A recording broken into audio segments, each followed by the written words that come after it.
The Free People Show, episode 27.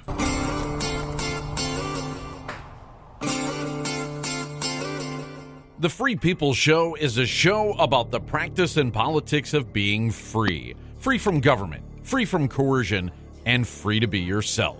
Host Phil Anderson is a libertarian, a Christian, and was the kind of kid who, according to his grandmother, just wouldn't shut up.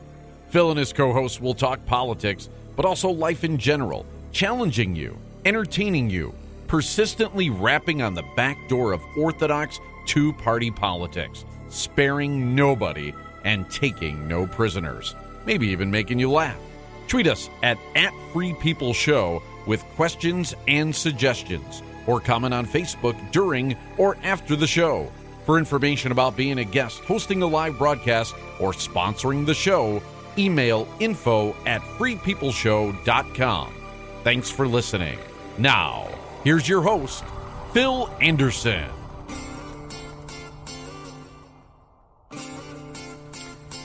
Hello and welcome to the Free People Show, episode 27.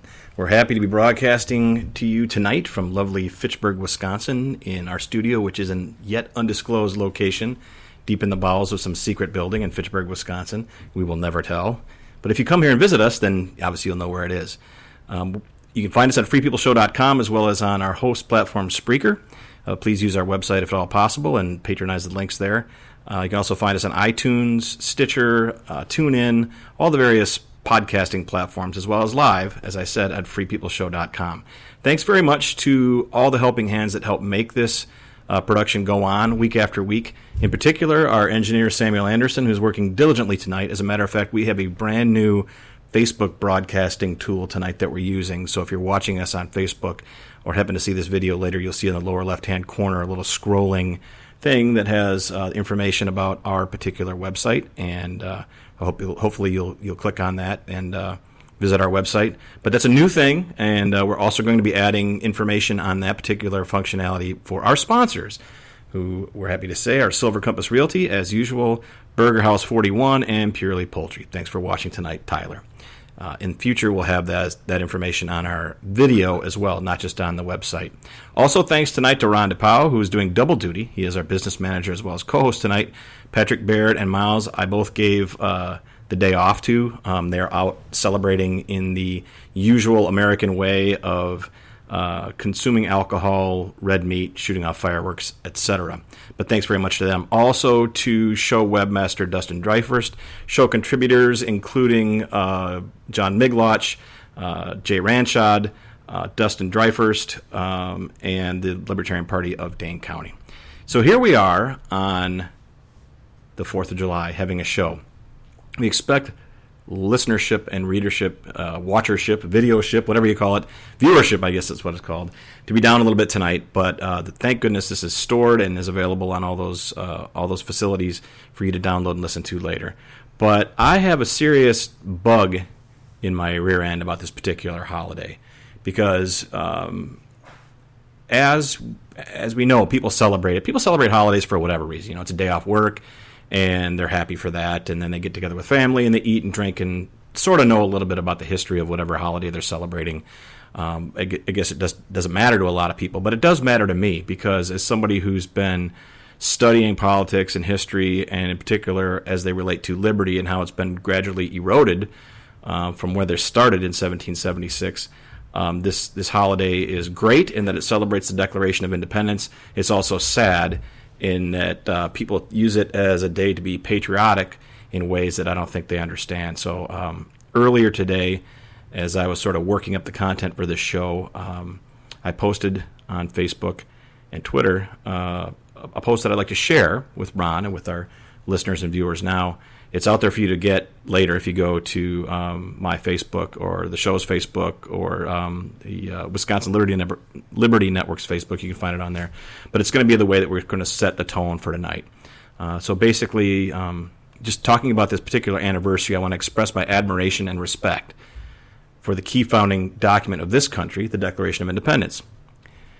This document rightly acknowledges that rights are inalienable and belong to the individual. It also acknowledges that just powers of government, they use the word just, are derived from the consent of the governed, not a majority of the governed. It does not say majority. It says the consent of the governed. Governed being people, it should require everyone's consent, which it hasn't, obviously, for 241 years or whatever, but that's what we're talking about.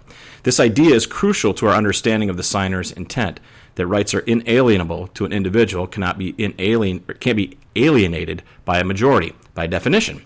The first and foremost concept underpinning the government they then set about creating was that sovereignty belonged to the individual and could only be delegated by consent.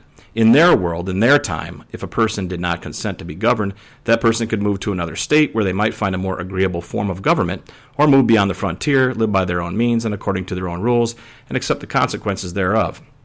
Sadly, there's no longer any place on this planet that's not claimed by some government, regardless of how remote or inhospitable. We simply don't have that option as they did, and those who study free markets know that when choices are taken off the table, when choice is restricted, the remaining options are in a position to be less responsive, less responsible, and less accountable, which of course we've seen. And so the history of this country, since this date 241 years ago, has been an unending war on the sovereignty of the individual and the right to exercise consent. The Constitution of the United States, a widely revered document, enshrined the power of government to use force in taking land from rightful owners for public use. I think that's the one of the flaws in the Constitution, is that it does not respect property rights in that regard. It allows governments to take land for public use, with just compensation, et cetera, but that's a terribly slippery slope. While it's still a powerful guard against tyranny of even democratically elected governments, its potency was reduced by the famous Supreme Court case Marbury v. Madison, 1804, which, while asserting a new power of the Supreme Court, that is to decide if laws were constitutional or not, thereby also absolved the Congress of their responsibility to act and legislate according to the Constitution.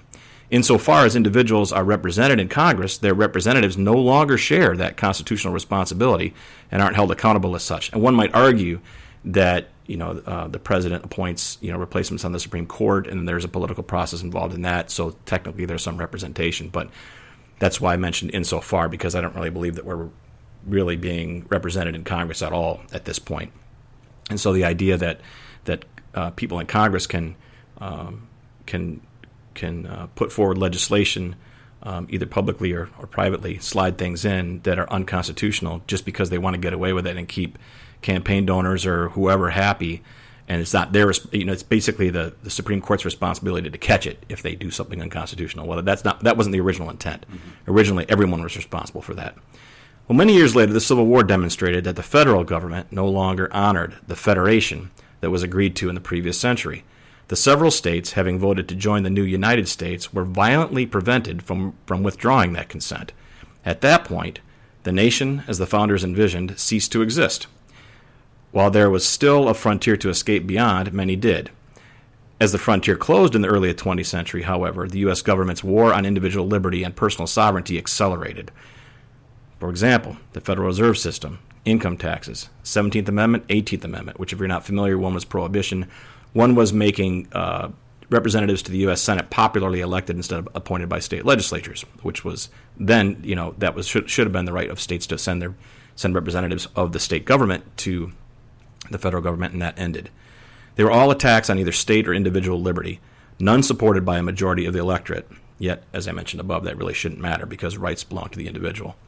In 1933, FDR required all citizens to surrender their gold to the federal government.